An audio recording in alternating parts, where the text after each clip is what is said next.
I'm going to try that again. And you go by Jamie, right? Jamie, yeah. All right, there we go. There's the music. That means it's time for the show. Some of the best doggone people on the planet. Oh, we're taking it. We're heading out to the wild today. We are taking an adventure, hitting the road, taking a hike. But before we do that, just want to thank everybody for coming along and being part of the show and part of the process. Enjoying having everybody with us.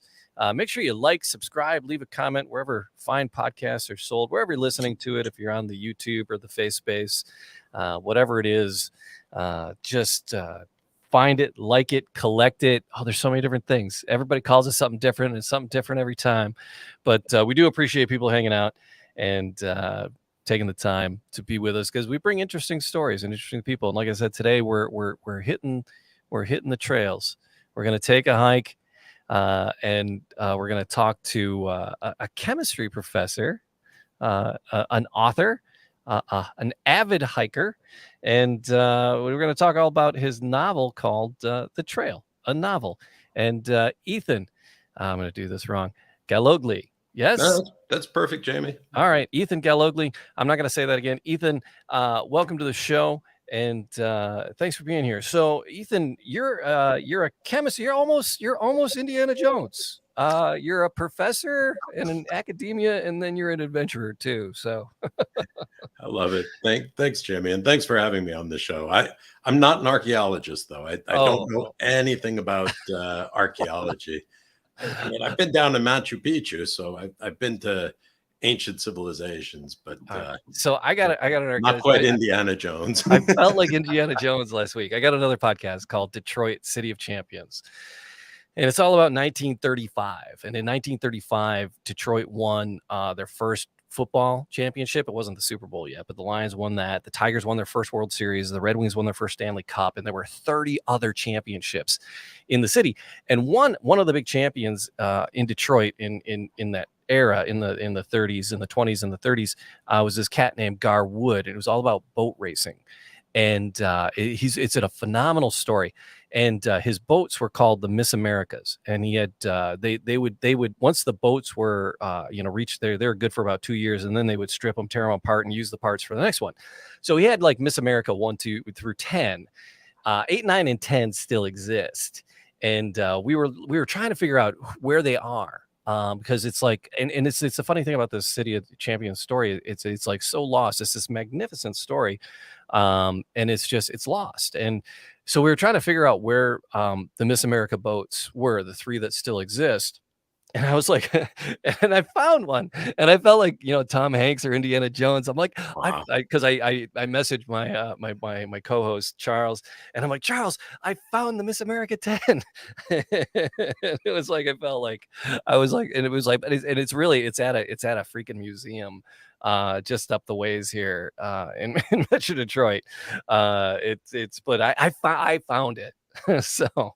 That's The other thing really is cool. I love stories like if you're ever Googling Miss America 10, because the boats are named with Roman numerals. So if you Google Miss America X. Oh God. I know where this is going. So it was an interesting afternoon of Googling. I got sidetracked quite a bit. Anyway, but enough about me, Ethan. We want to talk about you and the book, and your adventures. But as we get into that, let's go back. Ethan, tell me about your childhood. My childhood. I grew up on the East Coast, Okay. Born in New York, grew up in Connecticut, went to high school out there. I did a little camping, did a bike tour, that kind of thing. Went to summer camp and I had a happy childhood. Came out to California for graduate school, actually. And that's where I first hit the mountains. And I was blown away by the scale and just the majesty of the Sierra. Have you been up to Yosemite or the California Sierra at all, Jamie? I have not. It is I've been through the Badlands. We've driven through the Badlands. We've driven through and past the Grand Canyon. Badlands are so much better because you're in it, and the canyon is just so vast. It's like, oh, there's a cliff, and it's just this vastness. It's hard to get the scope unless you're traveling and you get into it. But no, really, I would love to.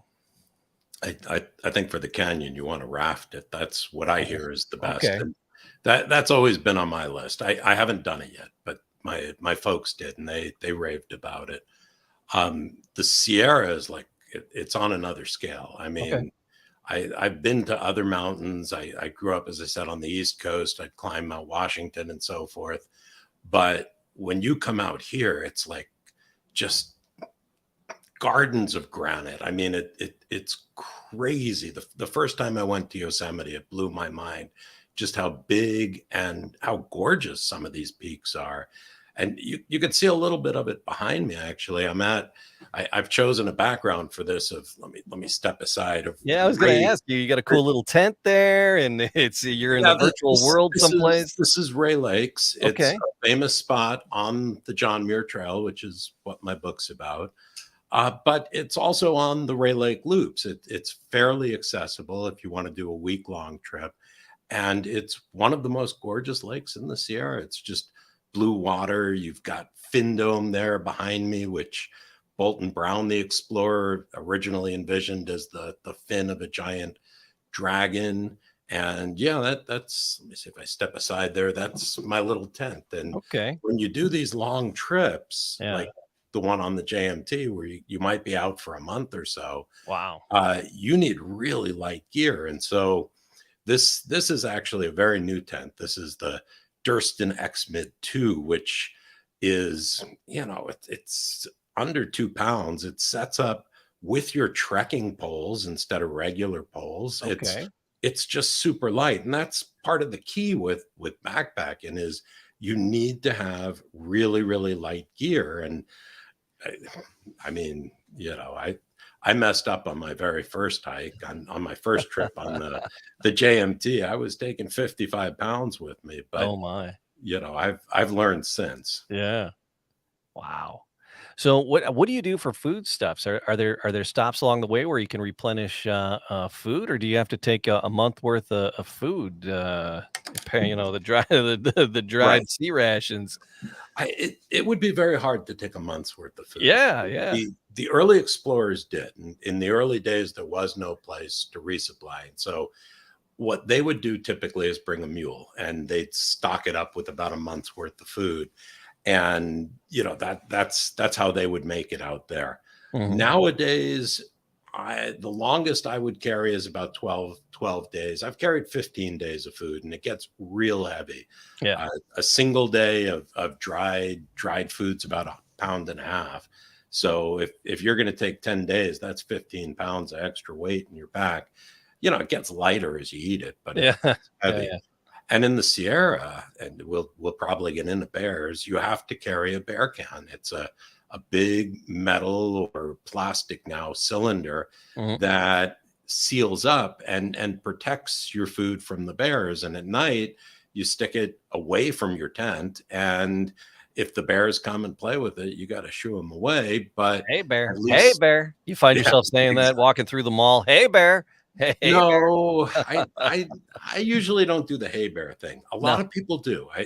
It's kind of interesting. I don't think the bear understands the English. I just wave my trekking poles. I'm like, but As I run frantically in the other direction. Is running away a bad idea? no, you never run. Ah, fair enough. You shouldn't. I No. wouldn't say you never do, but the bear will chase you. Ah, okay. Um, It's a game. Yay. He's just having fun. well, yeah, you want to be dominant in that Oh, yeah, situation. yeah. Oh, Hopefully. right. So on the trail, how have you you've encountered bears? Is it a regular occurrence when you do this? Oh, sure. Yeah, up in the Sierra, bears are pretty So here's my common. next question: why the hell would you do that? They're black bears, Jamie. They're not grizzlies or polar bears. Okay. I do have friends who go into grizzly country, and they say it's okay. I'm kind of nervous about grizzlies. When I've been in Yellowstone, I carried bear spray, and I was glad not to encounter them. But according to my buddies, if you go through grizzly country and you've got bear bells and you have bear spray and you make enough noise, they usually ignore you. Usually, Polar bears, well, your dinner, right? I'm That's another thing. I'm not sold on the usually it's relatively safe idea. Well, but black bears are different. Black bears Yeah. are big chickens. Unless you are really provoking them, you get into a mother cub Right. situation, or you're just stupid. Like you offer them a candy bar or something. Ugh. So Let me if get a selfie with the bear. Let me exactly. How many people have died trying to get a selfie with the bear? No, I've had some really interesting bear encounters. Yeah. I talk about some of them in the book. The Okay. book is, even though it's a novel, it's based on my experiences hiking and story elements woven together. And in the book, Gil, who's the protagonist, he doesn't really want to be hiking, but he goes. His father died on a hiking trip, and he is invited to go by his father's old hiking buddy and his father's kind of best friend, Sid, who takes him along. And Sid, as it turns out, is dying of cancer. And so Oh, there's some okay. question if Sid will survive the hike. But Gil goes through everything a beginner goes through, right? The food, the bugs, the sunscreen. I mean, and just the pack, and his pack is too heavy. He suffers everything a beginner could imagine. Right. He But shows up naked because he saw the TV show Naked in the no, woods, and he was no, like, but "What? Would you guys all have pants on? What's going on?" No, it, that's a different book. no, it's funny you bring that up. There are natural hot springs in the Sierra, Oh, and okay. there is a scene where Gil, who, even though he's a swimmer, has never really gotten naked in mixed company and is very uncomfortable with that Okay. at the beginning. But that's what everyone's doing in the hot springs. It's pretty typical. And so, yeah, no, there are a couple of scenes. In fact, it's funny in the book because every time Gil goes to take a shower or wash off or get naked, somebody always comes along, and he's like, he's freaked out by this, at first. But the story is really to get somebody who has never experienced backpacking, who would look at it and go, why the heck would I do that? The bugs and the bears and the dirt, and see it through Gil's eyes and Yeah. see he goes through a transformation out here, and he comes to love it. And of course, I won't say what happens with Sid, and I won't give any spoilers, but They have there to eat him before the hike is over. I'm no sorry. no I'm but sorry. there are I make the lowest common denominator jokes not possible. right. I It's not the apologize. Donner Party, Jamie. Okay, that's right. And So that's when the cano there's I listen to a lot of podcasts, and there's one that it's I think it's the last podcast on the left, and in their trailer reel, it's like, and that's when the cannibalism started. And it's just that's from the Donner episode. It's just like, and you listen to the podcast and you're just waiting for them to drop that line in that one. But so yeah, but in your novel, hope not quite that dark of a story. no, Um, no, not at so all. so, Not but at so the novel itself, it's you said the goal of it was to kind of introduce people to the world of hiking, and why in the world someone would venture into the world of hiking. Yeah, that's one of the objectives. Okay. I wrote the novel after I took my first trip on the JMT. I'd done, oh God, 25, 30 years of backpacking prior to the JMT. I'd done a lot of long distance hikes, but I'd never gone for a month. And I'd never gone through such spectacular country where you really don't touch a road. I mean, we talked about Wow. food, and there are a couple of places out there where you stop and you mail yourself a bucket of food and you pick it up. Not a That's lot great. though, but you there's only one place where there's a road, and you don't even have to cross it. You're just, you kind of see it. It's a remote road, Hmm. out at Red's Meadow, and you're back in the woods. So it was a 28-day trip away from civilization, up in scenery like I've got behind me. So And I not real great cell service there, right? none at all. Yeah. No cell service. Oh wow. And that's a blessing of sorts. Yes. You disconnect from all that craziness. So I got back, and I couldn't get the trail out of my head. I mean, Hmm. I'd done so much backpacking, but this was on such another level and so beautiful. And it really changed me in a lot of ways. And I Okay. wanted to share that experience. I wanted to share that story. And I was scheduled to give a lecture at my college, about the JMT. And I started to research the history and the background. I had never done that prior to the hike. And it was really interesting. And I was all excited, and the lecture got canceled.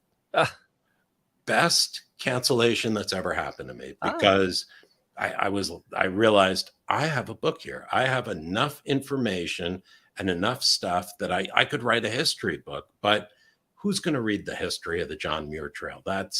right. That's not going to be a popular book. And there were so many people interested in this who want to hike. So I thought, why not write a book that shows people why I love doing this, the beautiful scenery, the spectacular wilderness, and how nature changes you, right? How people, in modern society, it's so stressful. You're so busy. You don't have time for reflection. And you get out here in the wilderness, and you really, really have time to reflect and experience, and it changes you. So I wanted to convey the history. I wanted to convey this, and I thought, I'm going to put it into a novel. So I spent 5 years writing a novel, and it's doing great. It's out on, I Good. think it's an Amazon bestseller now. It's been reviewed by Kirkus and Midwest Books, and it made Christopher Townsend, the editor of The Great Outdoors, top 15 books of 2021. Nice. It's been doing pretty darn well. So Yeah. I hope your listeners check it out. And we have an audiobook now too, which is Okay. Do just you narrate the audiobook? no, I don't. There are Okay. so You many got a nice characters. voice. You could. I wouldn't mind hearing. I wouldn't mind listening to you tell your story. I'm enjoying listening to you tell this story now. But you tag somebody else in on the voiceover on that? Well, I thanks for the compliment, Jamie. I've had a lot of people say I should be on the radio, but You got a face for it. that's good. Then I'm just so no I'm sorry. TV, huh? Again, if it's a lowbrow joke, I got it in my back pocket ready to I shoot. love it. I love it.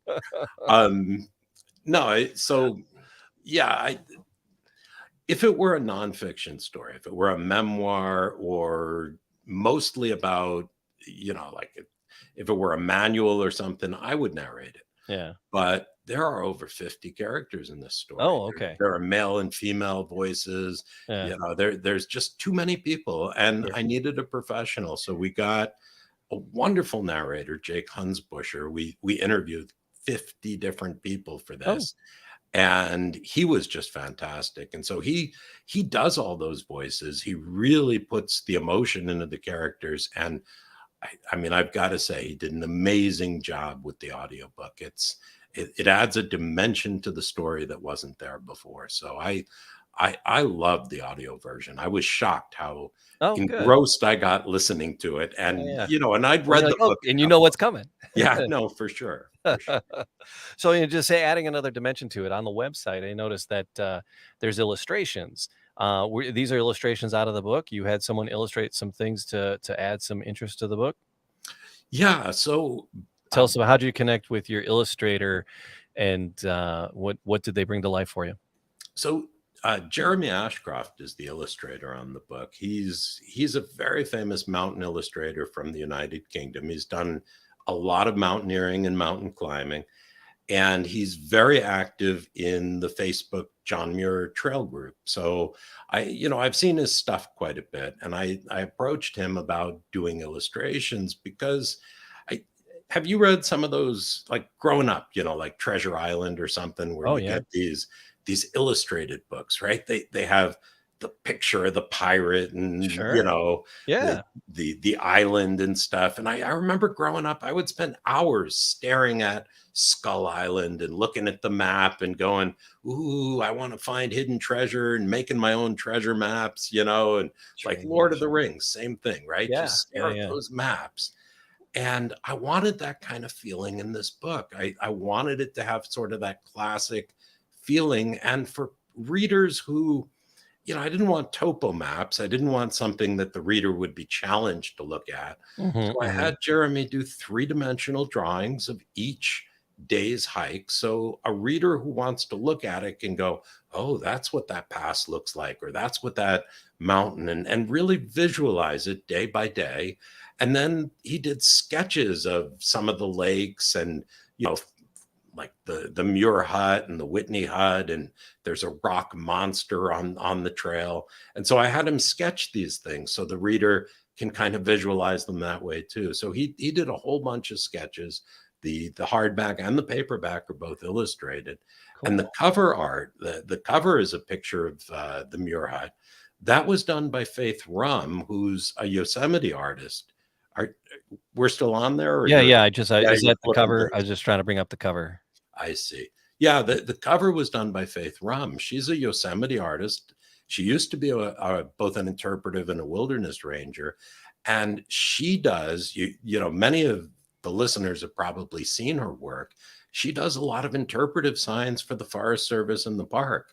Oh, So, okay. you know, if you go to Mono Lake and you see, you know, the life cycle of the shrimp or something, those drawings are hers. So she's very well known too. And you know, being an animal show, I'm sure your listeners and viewers have seen that stuff. Yeah. So is the nickname Poe, right? Is that your nickname? What's that? Should I call you Poe? Should I be calling you Ethan? Should we change the name to Call me Poe now? Poe. You know, everybody on trail does if they know me. Poe is the name of Kung Fu Panda, right? Oh, If yeah, yeah, you yeah. remember the show, Uh-huh. I got the, you know, everybody on there we go. When you're on trail, you get a trail name. People name you for something. And for me, I lived in China for about 5 years. I speak Oh. Chinese. I like martial arts. I'm kind of big, like a bear, or like a panda bear. I'm kind of Okay. sweet, I suppose. So, you know, somebody suggested, hey, you could be like that Kung Fu Panda guy, Poe, and Poe Fair. just stuck, you know. So my trail name's Poe. And actually in the book, Gil gets named Poe much the same way I did. So Ah, I give the name to him, but it has deeper meaning in the book. In okay. the book, it comes to have another meaning as well. But I don't want to give any spoilers. Spoilers. No spoilers. You So asked me about bears, you know. I do yeah, have so I was gonna a ask couple about interesting your bear. ones. What was the most harrowing bear encounter, or the sweetest bear encounter? I think there are two that really, well, three that stand out. One that Okay. I used in the book. So I'm not going to talk about that one because if you read the book, it would be a spoiler. Hmm. But one of the most interesting ones, I was on the High Sierra Trail, Well, which spoiler, goes, you're still alive, so I survived. I you did. survived. Okay, that's But as spoilers anyone as we're gonna who's get. wondering, if you read the trail and you know you get to that scene where Gil first encounters a bear, and Yeah. you're wondering, is that real? Yes, that was a Okay. true story. That happened to me. All That right. that was me. So yeah, I was on the high. This is a different encounter though. I was Okay. on the High Sierra Trail, which goes across the Sierra and the other way. It goes from Sequoia Park in the big trees out to Whitney. So it's like a mini JMT. People who wanted to get in the Sierra but only had 10 days, that would be the one to do. Yeah. And it's easier to get the permits also. So I had just left Crescent Meadow and was heading to Bear Paw. And I was hiking with this young Japanese woman who had never really backpacked much, but was planning to do the JMT and start from Crescent Meadow. And we got to this section of trail where it kind of runs between two cliffs. On your left, there's sort of a vertical cliff rising up, and on your right, it kind of drops down. And it's a narrow section of trail, and it runs, I don't know, 100 yards along this narrow path where there's really no way to go left or right. And we got about halfway out, and this big black bear comes lumbering towards us. And you know, there's nowhere to go. You can only go straight or back. And the bear looks at us and just starts approaching. It's not hesitating, it's not turning around. So I mean, you know, the Japanese woman was like, "What do we do?" And you know, I pulled out my iPhone because I wanted to get a little, video here. So one hand I'm holding the phone, but in my other hand, I take my trekking pole, I'm making myself tall and I start yelling, ah, and the bear was having nothing of it. Ah. He looked at me like, oh man, you got to be kidding, and he was he like one of these older tired bears, and Yeah, he yeah. just gave me this eye like, no, I'm not going all the way back there. I'm gonna keep going. So he looked at me, paused, and started walking again. And I'm like, oh God, and you should have seen the woman I was with. But I just started yelling again, "Arr," and the bear paused. He looked at me. He looked behind him. He looked at me. He looked behind him. He looked at me again and started lumbering towards me. And I'm like, uh-uh. He's like, I So can take I this guy. really start jumping around. This is where I put the phone away. Yeah. I started jumping and making noise. And finally, this bear looks at me and goes, oh God, all right.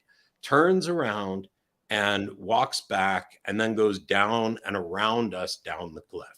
And it was I don't know, it was probably just 2-3 minutes, but it was like, whoa, okay, this was close because we had nowhere to go. We couldn't, if we turned around and ran or went back, that bear would be on us. It's a tight situation. So, the Japanese woman was so funny. She was like, is this normal? I'm like, well, sometimes, and the next day she packed up, she said, oh, my foot hurts. And she hiked out. And I'm like, I think it was the bear. I don't know. Maybe it was her foot, but I think she got freaked out. But it happens. You I'm meet freaked out hearing the story. No, I mean, And I grew up in Detroit. well, it's different. Well, maybe not. They're both dangerous. Detroit can be pretty serious. Yeah. I think for me, the scariest bear encounter though was in Tehipite. I Okay. was solo hiking. I was in this remote valley. Tehipite is one of the most remote valleys in the Sierra, really hard to get to. I'd set up my tent and it was similar to this tent here. It's a trekking pole tent All right. and you have to stake it out. If you pull the stakes out, the tent collapses. And I was sleeping. It was midnight. I knew there was bear around. I shouldn't have been camping there. I mean, there was bear sign everywhere. There were tracks. There was bear poop. I mean, I knew I was in bear territory. Yeah. And at night, at midnight, the tent falls down on me. Oh. And I can sense, the movement of something outside. This bear, presumably, it circled the tent, knocked out 2 of the different stakes, and collapsed the tent on me. I don't know if it intended to, but bears are pretty smart. Yeah. I emerged, as you were asking earlier, naked or almost naked, and was like, yelling at the bear. And I think I heard something off in the bush, but I think it was just telling me, hey, this is my home. And Right. I didn't sleep the rest of the night. No. It's like every little noise you're listening to, Ay, ay, ay. particularly when you're alone. But that was perhaps the most frightening because it had approached the tent and circled the tent.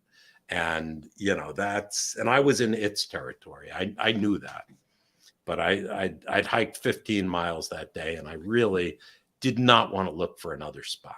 So, and that was going to be a question is like on average or a typical day, or does it depend on the terrain? How far do you travel on any given day over the 28, 30 day adventure? Sure. So on the JMT, when I did that, and I've done the JMT a couple of times, but when I did it the first time, I was doing 7 to 8 miles a day average.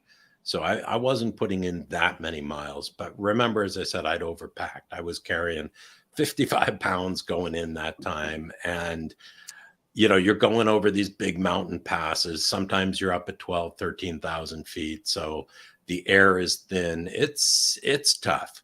Okay. The average hiker, though, does about 12 miles a day over that terrain.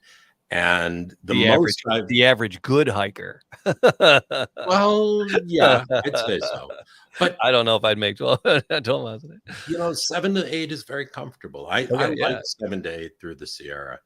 but it depends on how much time you've got, your physical conditioning, and how much food you've got, So I like the relaxed pace, but there are people who love running, and it just depends on you. So you said something earlier about the smaller trail and then that trail as well, and you said you had to get a permit. So do you have to what is this? What's the permit? Do they check you out and you're like, wow, you got a peg leg. You're not going to be able to do this. You can't. Is there some sort of vetting process to say you shouldn't be out on this trail or you can? What's this permit you mentioned? No, there's no real vetting process. Anybody Okay, who if you're wants to dumb enough to go go, you can can go. go. Well, yeah, and hopefully people who have no experience don't clog up the permit system. I'd never tell anybody who's never been backpacking just to jump on the JMT. It's a little bit too much of a It's thing. a challenge. Yeah, Okay. I would suggest anybody who's never backpacked do a weekend trip, do a 3-day trip, do some shorter stuff up in the Hmm. Sierra. Maybe this Ray Lakes loop behind me. That's a week-long trip. It's a Okay. nice trip. And that way you're not clogging up the system for somebody with the experience who's really ready to do the JMT, because the permits are limited for some of these big hikes, and there are lotteries. I mean, right now, while you guys are shoveling snow, there are people who are getting online at 7 every morning trying to get a permit for some of these trails for the Oh. summer. Oh. So, they put them out 6 months in advance. So And do they do that so it's just, to protect to protect the environment and just not to have too many people trampling through? Is that the exactly, you okay, want to keep okay, a wilderness experience. You don't okay. want it to be a zoo. Yeah, And yeah, demand, you particularly don't want after COVID, has grown. ah, So yeah. And for permits, some of these trails, they're easy to get. You can go online and just get a basic one. The JMT is very tough. There's a lot of discussion about how to get the permit because there's so much demand for it. But right.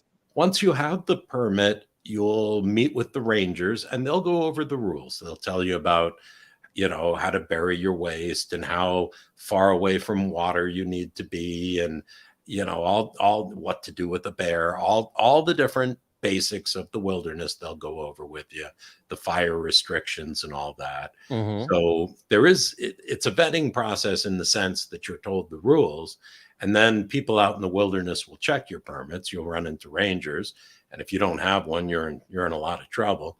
But basically, as long as you're following the rules, everyone's happy, and they're there to protect the wilderness Okay. All right. and each other. Yeah, yeah. So is this was this your first novel? The Trail, a novel? Is that your first was that your first book?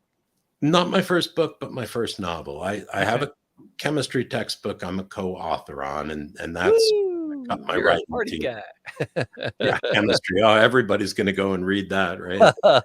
But this was my first fiction attempt, Okay. and it took me quite a while to learn to write this. I mean, to shift Mhm. gears into fiction writing was not simple. So, but this was more of just a passion project, a pleasure, a hobby thing that you did because you got your gig as a chemistry professor, paying the bills, and so it was kind of is that how you describe it?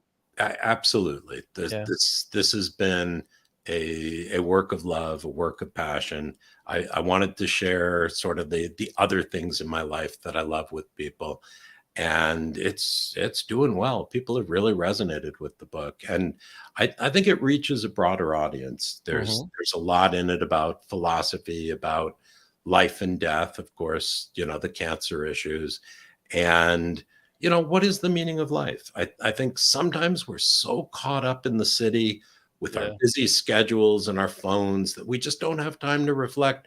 What is my purpose? What am I really doing? Do I really like what I'm doing? Yeah. And when you're on trail, you have all the time in the world to think about these things. And you really go through a process of self reflection.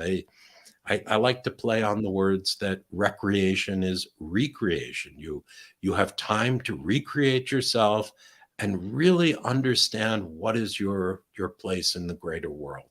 So I bring out a lot of that spiritual element in the book too.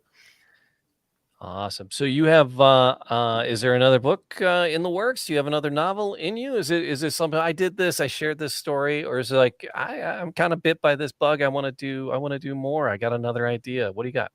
Oh, definitely. I Yeah, want to keep writing. you've been bit. You're in Oh, it. after the Chem book, I just realized I've got a passion for writing, and Oh, okay. think I think, yeah, for sure, I'll have another novel or two as we go along. Very I've cool. got Hopefully some they're as ideas percolating. successful as this one is, because you can find it. The trail. What's the proper title? Trail, a novel. Yeah, or just the trail. If The you trail. put it into Google or any of the online bookstores, it comes up. And If it it's a doesn't, bestseller on Amazon, put so my probably name will on pop up for you. it. Yeah, it'll hit the top of the Amazon list for sure. And Awesome, and awesome. I hope people though will go to their local bookstores. I think we need more support for those. So, Yes, for sure. you can also order it through them, and if they don't have it, the distributor is Ingram Books. Okay, So if you just tell them The Trail by Ethan Gallogly and Ingram Books, they'll know how to find it. awesome. Ethan, so you got some websites. You have your LinkedIn, and you got your website, and so where can people get a hold of you? EthanGallogly.com. So Easy enough. is that That's where you I you have stole all you've those got little pictures from. yeah, there you go. There you go. It So looks very similar to this. you just type my name.com, it comes right up, and I've got all my links and stuff right there. I'll link it in the description as well. So, Ethan, I appreciate you tolerating my sophomoric humor, and I Love appreciate it. you sharing your story. Yeah, yay! Thank you. Thank Appreciate you, it. Jamie. I've really enjoyed being here, and I hope you get up into the Sierra and get to check out some of this scenery yourself. I do. I got to get out of Even the if it's city. from the car. I do. So because we're here in Michigan, right? And so we got the UP, and it's a little bit more bear country up in the UP, and there's these gorgeous falls, some of the biggest falls, the Tequananum Falls, and we were staying at the just the state campground. I'm more of a state campground, that has Wi-Fi and the outhouses. I don't know. I'm not 30 days on. I'm not a 30-day on a. I could do a weekend, maybe Come check 5 out days. Yosemite Valley. Yosemite Valley's got all that. There's a Yeah, Starbucks and a pizza place, but yet you're surrounded by the mountains and the Sierra. exactly. That's a bit more my speed. But so we're camping, we're in a tent, and I do journalism. I do high school journalism, and so I fancy myself an amateur photographer, and I'm like, I'm gonna get some great shots, sunrise, over by the falls, so I'm gonna go over to the falls. I'm gonna get some early morning, those golden hour photos. And so I go and I drive, and I'm like, anybody want to come to the falls with? Everybody's out cold. And they're like, no, shut up. And so I grab my cameras and I go, and it's probably 3, 4, 5 miles to the falls from the campsite. And I'm there and I go to shoot it. And I'm like, oh yeah, the sun's coming up, but the trees are like, you No, know, and so there's no, sunrise to catch because you're in the middle of these forests, and the trees are taking it all up. I'm like, ah, crap. So I get some shots, some decent shots, and I start driving back to the campsite, and side of the road, there's a bear, and I'm like, oh my god, it's just kind of screwing around on the side of the road. I think there was some trash. It was like rifling through. Somebody threw some trash out, and as I got closer, it was a cub. And so I rolled down the window like halfway, and I was taking some pictures. I got some great, and it like crossed the road and it went back and forth, and a little black bear. I think it was just nothing big. And I'm like, oh, that was so cool. But it was a cub, and Mhm. mom probably was not far away, and I knew enough not to get out of the car. So Right. um, You don't go and give it a peanut butter sandwich or yeah, something. yeah. Oh, who needs a hug? Right. So yeah, no, that probably wouldn't turn out well. So, but I You know do. I the love being in problem nature, but I don't know. I don't problem know if I could do 30 days on on the trail. I don't know well, if I got it in me. it's not for everybody, but if Yeah. if you read the book, you'll see what the benefits are. And you were talking about bear cubs. The problem with the cubs when you're out in the wilderness is in the old days, we used to hang our food. We didn't have bear cans. You'd actually have to hang it from a tree, and you're supposed to hang it high enough and far enough out that the bears wouldn't go out there. But Yeah.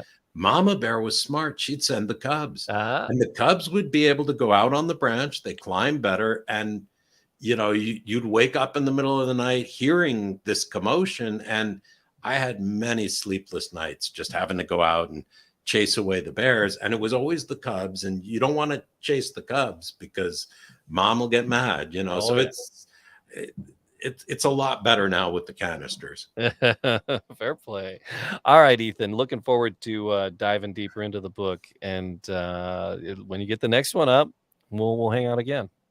Great. It's been a pleasure being here, Jamie. And check out the audiobook. I think you and your listeners will like that better. And that's up on Audible. Awesome. All right. Thanks again, Ethan. Thank you. All right. Be well.